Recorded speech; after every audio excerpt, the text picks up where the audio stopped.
Welcome to the It's in Queens podcast. I'm your host, Jeff Simmons, and this is the only podcast dedicated to everything Queens, the borough that truly has it all. World-class cuisine, vibrant neighborhoods, rich cultures, and infinite possibilities just outside your door. This podcast is brought to you each week thanks to the Queens Economic Development Corporation and the Queens Tourism Council. They are two organizations devoted to celebrating all that makes Queens so special, whether you're a longtime resident, a local business owner, or a visitor searching for adventure. Their mission is to spotlight the borough's unique experiences, cultural treasures, and the endless opportunities waiting for anyone who lives here, works here, or visits here. Well, September has arrived, and with it comes a renewed energy throughout our borough. The U.S. Open just concluded after another exhilarating year at Flushing Meadows, drawing tennis fans from around the world to our doorstep. Now, as students head back to school and offices fill up once again, the shift in the air is unmistakable. The weather is cooler, thankfully. The day a little crisper, thankfully, and the borough feels ready to turn a new leaf. Get it? Leaf? The leaves change color. Anyway, there are countless ways to savor this season in Queens, whether you are just not going too far from your home or you've decided to just venture out across the borough.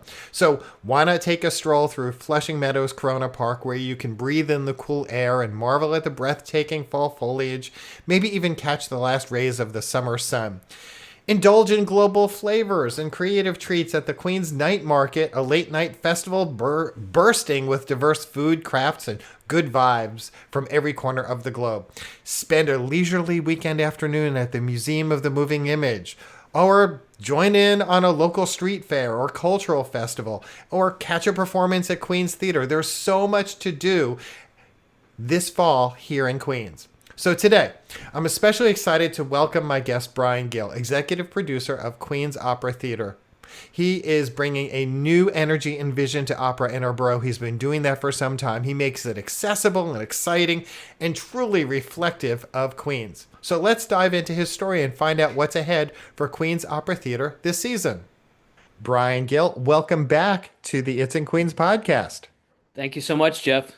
It's been great. To be back. And it's been great since, we haven't talked in some time. So fill me in. What is new with Queens Opera Theater since we last spoke? Yeah, so we've continued to go from strength to strength. And just to give a quick review to listeners who might be new to the company or new to the It's in Queens podcast, Queens Opera Theater was founded, we actually initiated discussions in 2016 to very quickly establish a relationship and presented our inaugural concert at Flushing Town Hall in 2017.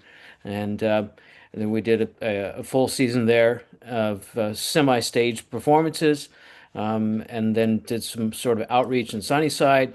And then we all know what happened 2020 and into 22. But most recently, I'll just jump ahead and give a couple of highlights from 2025.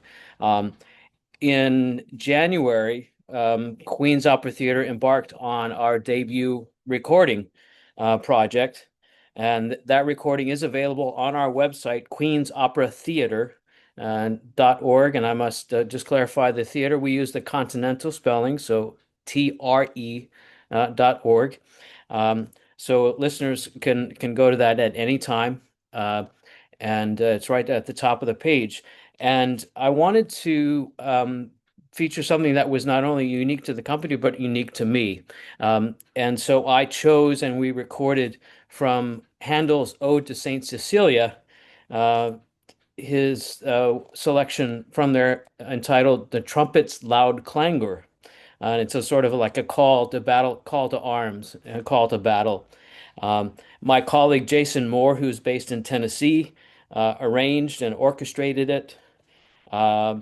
And we recorded it remotely with the FAMES, FAMES project, orchestra and chorus, who are based in Macedonia.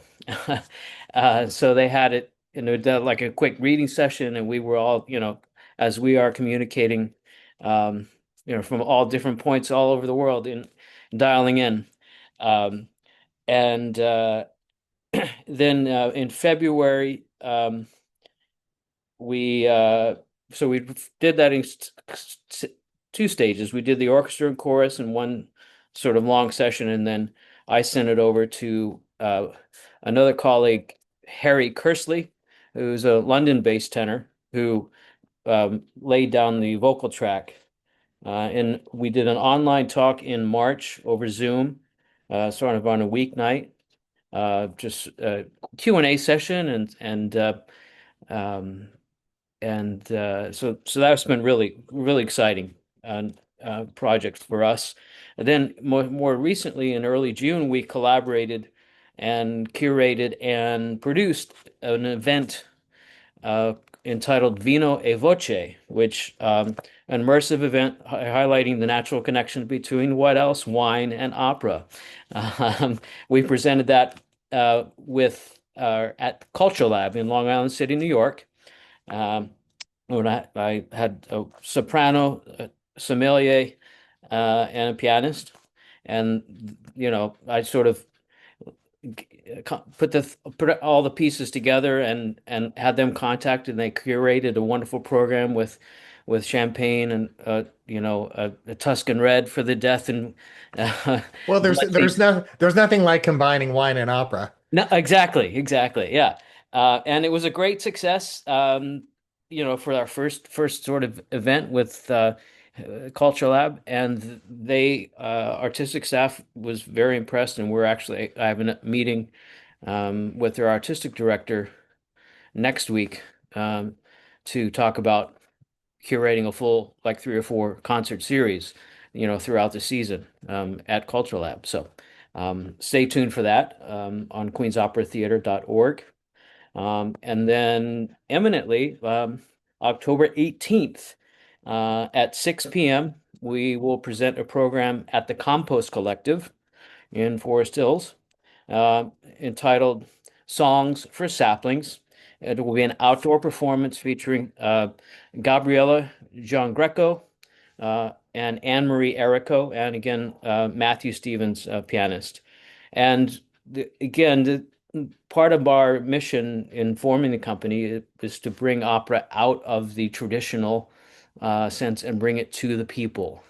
And so, again, the idea going along with the same line, combining wine and opera, and combining opera with nature, and people are free to come and go. We're at the low cost. It's $20 a ticket, and the guests are invited to walk around the space during the performance, enjoy, the roosters and the nature and and compost, and that will be all sort of theme songs around nature. And among the composers are Sondheim, Schubert, and Strauss, um, and some other ditties thrown in.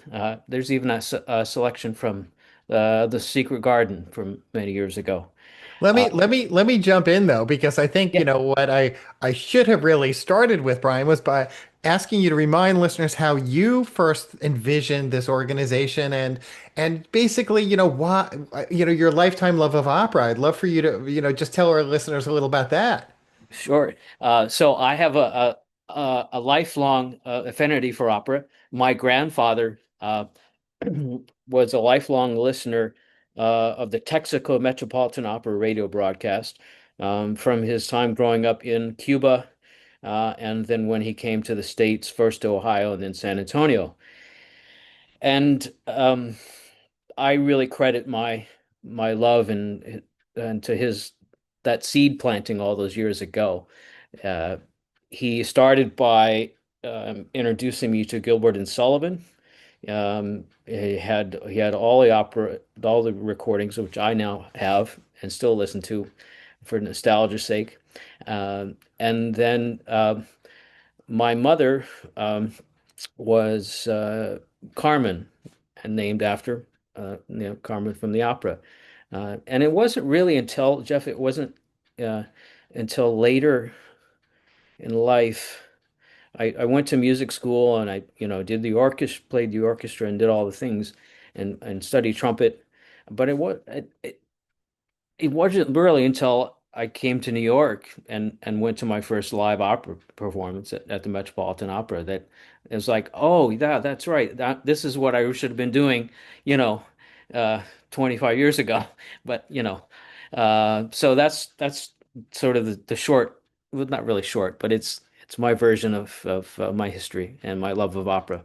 And what is it about opera? Especially, I want people who've, never experienced opera or might have a misimpression or like, oh, it's opera, I'm going to be bored. I would love for you to explain to people like what you found that was so inspiring about it that hopefully they can discover by coming to see Queen's Opera Theater. Yeah, so it's a wonderful marriage of not only the music, the storytelling, and and I think what people will quickly discover and appreciate is most of the plot of the operas that we all know and love, La Boheme and Rigoletto. You can turn on CBS or ABC or NBC, Monday through Friday, and watch the same exact plots on The Young and the Restless, on Days of Our Lives. It's just, you know, that was sort of the genesis of what we have now become soap operas. That people know and love. And I also the combination of all of the artistic elements. You have vocals, you have staging, you have scenery, you have the orchestrations, the drama, uh, and often it is in a foreign language, and sometimes that can be a barrier. So I don't know. And there's some operas, and some of the Verdi operas actually have ballet. So it seems to me, really the time well spent. And if you're going to spend an evening out, um, why not try an opera? You know. So, so you talked a little about what's upcoming this fall. I'd love for you to give us a little more detail on what audiences can expect to experience by attending, because I think, this could be their introduction. I want people to mark their calendars when they hear this podcast. Sure, sure.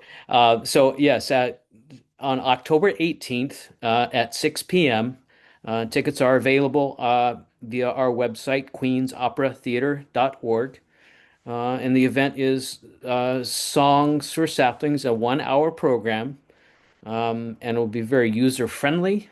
Um, and you know, guests are welcome, as I mentioned earlier, to walk around during the performance, or if they want to sit down from the time they get there to the time of the end of the performance. It's only 1 hour, and we're doing it on a Saturday evening. So again, trying to make it accessible to where people can come, but not be obligated to a 3 or 4 hour evening. uh, and I don't know. What I'm most excited about is the open space of the Compost Collective. It's on a hopefully it'll be somewhat clear night, and be able to see the stars and the constellations, and the whole, maybe it'll hopefully be cool and or cooler. Well, yeah, much cooler than what we've experienced this summer. But Indeed, but indeed. also for anyone who likes, for instance, going to see theater like Shakespeare in the Park, Mm, this to me seems like the same type of dynamic, outdoor experience where people, it's the environment as well, not just the performance. right. Yeah. Yes. Correct. So yeah, it's the experiential, I guess. Yeah. Yeah. Um, and yeah, the entire all of the elements that you're experiencing, and is what we're after by presenting this evening at the Compost Collective. And by the way, we're talking about the performances, but I'd love for you to give us some insight into the people who are involved, the performers themselves. Sure, sure. So I'm Gabriella John Greco, um, and her friend Anne-Marie Errico. Gabriella actually reached out to me, uh, found me through social media, and we had a initial Zoom call. I don't know, maybe a year ago, and we just stayed in touch occasionally, and you know just so kind of keep updated on what various projects we were working on, and we put this event together, and she brought on her friend Anne Marie. Um, so they're going to do some duets, and actually, I think they're going to do from the famous flower duet from Lockmay. Anyway, um, so so very excited. Wonderful, young and up and coming vocalists again. That sort of highlights another uh, tenet of our mission is I want to give these young upcoming singers their chance to sign, because we all know it's a very difficult field to get into. And in fact, that's something that leads me to my next question, which is, are there other opportunities? Talk a little more about the broader scope beyond the performances. If people want to somehow get involved, whether they want to volunteer or donate or anything else, I'd love to know how else you connect with the community. Yes. So thank you for that. Number of ways. First, listeners are welcome to donate. There is a donate tab on our website, uh, queensoperatheater.org. And we have two exciting initiatives outside of performances. Um, just recently, we sent out an appeal letter to the Senior Director of Arts Education for New York City Public Schools. We're proposing an initiative to bring opera into the public schools, an assembly, I guess you could call it, 35, 40 minutes.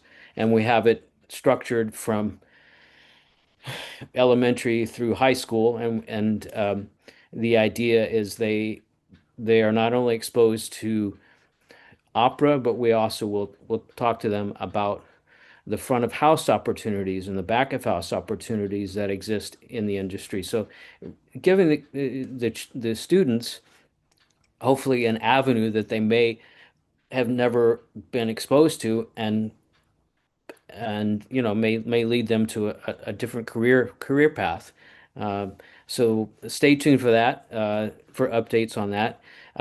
Also for updates, our the listeners are welcome to join our email list, and that's also we have that set up on our website. We are also They can also stay in touch for updates via Instagram and Facebook, and the handle for both of those is Queen's Opera Theater. Um, And I'm reminding people that's theater, Theatre. correct. Uh, and we are also putting together an, an African American music opera initiative to highlight those artists who throughout history, um, and as well as the composers uh, who certainly warrant their voices being heard as well. So that's also a sort of projects that we're working on. And also on the horizon, listeners should also stay tuned via our website and our social media channels. I'm in the very early discussions of commissioning an opera based on a major Hollywood motion picture, and I won't say any more about that at this time. You're teasing us here. Yes, exactly. Yeah. So, oh, just one quick reminder: there is a rain date for the Songs for Sapling events. We're praying that we won't need to utilize that. But the rain date is the following Saturday, October 25th, same time, 6 p.m. And I should also note that uh, due to space, we are limiting the number of tickets or number of people to 75. And tickets are currently available and currently on sale. So they better hurry up quickly once they hear this. Very important. Brian, before I let you go, anything else you want to let me know that additionally Queen's Opera Theater is up to? Anything on the horizon? Even looking ahead to 2026, and I will have you back that year too. Okay, great. Yeah, so looking ahead to 2026, I have the possibility of bringing in an international opera star to do who specializes and actually has recorded an album of Spanish zarzuelas, and So I'm curious to present again a partnership program presenting her um, uh, performance also with a Cuban food evening, for example. So um, So wait, food, wine, opera. Oh wow, this is a great combo. yeah, exactly. So people are I cover all the bases. Okay. So Brian, once again, before I let you go, remind our listeners, I know you've said it again, but I always like to repeat because repetition helps people remember things. Your website again. Sure. Our website is Queen's Opera Theater. That's THEATRE.org. And on that note, Brian Gill, I want to thank you so much for returning here to the It's and Queens podcast, and I look forward to catching up with you again in 2026. Very good. Thank you, Jeff. Opera is truly unique and such a powerful art form, blending beautiful music and vocal artistry at the highest level, and even drama that you can feel is larger than life. Studies have shown that people are often drawn to opera's immersive sound and emotional storytelling, and even the extraordinary talent that's needed to sing and act without microphones. There's also something communal and uplifting about experiencing these stories together, whether you're a longtime fan or a complete newcomer. So if you haven't checked out an opera performance before, why not start? Why not make this the season you give it a try with Queen's Opera Theater? It's not just a concert, it's an experience that can expand your appreciation for music, drama, and the world around you. And who knows, you may just discover a new passion. And now, as always, it's time to hear from Rob McKay of the Queens Economic Development Corporation and the Queens Tourism Council. Rob's here to highlight a few of the more exciting events that are happening in our borough. He always has the inside scoop to help make the most of your time in Queens. Look up into the sky, Jeff. Is it a bird? Is it a plane? Or is it Superman? Well, you will soon be able to answer this question because the Queens Botanical Garden is going to host a fall bird walk with the NYC Bird Alliance on Sunday, September 14th, starting at 9:30 a.m. Let me clarify that the NYC Bird Alliance used to operate as NYC Audubon. It is a long, time-honored and very well-respected nonprofit, and the members are enthusiasts and experts. So on this event, attendees will walk around with the experts and learn how to spot, identify, and enjoy creatures of flight. They'll also learn how the botanical garden helps birds by providing water, shelter, insects, and so on and so on. Registration is only $10. Jeff, I really think you will be better for it. And you can insert your bird joke right here for the end. Thank you. That's just a few of the things that are happening in our amazing borough of Queens. And the place to go to discover everything else that's on the horizon is at it'sinqueens.com. That's very easy to remember. You can't forget that. The website address is it'sinqueens.com. And if you're interested in more business-related news, how to help your business or friends or family members, well then, here's where you need to go, queensny.org. queensny.org is the Queens Economic Development Corporation's website. And when you're there, or when you visit the It's in Queens website, take a moment, sign up for their newsletter, and that way you get notified right in your inbox about opportunities right around the corner. And when you visit any place in Queens this fall, take a few moments and snap a photo. If you go to a Queens Opera Theater performance, for instance, snap some photos, share them with us, and use the hashtag #It'sInQueens when you post on Instagram or X, because your photo could then become our photo of the week. I'm your host, Jeff Simmons, and that's it for this week's It's in Queens podcast.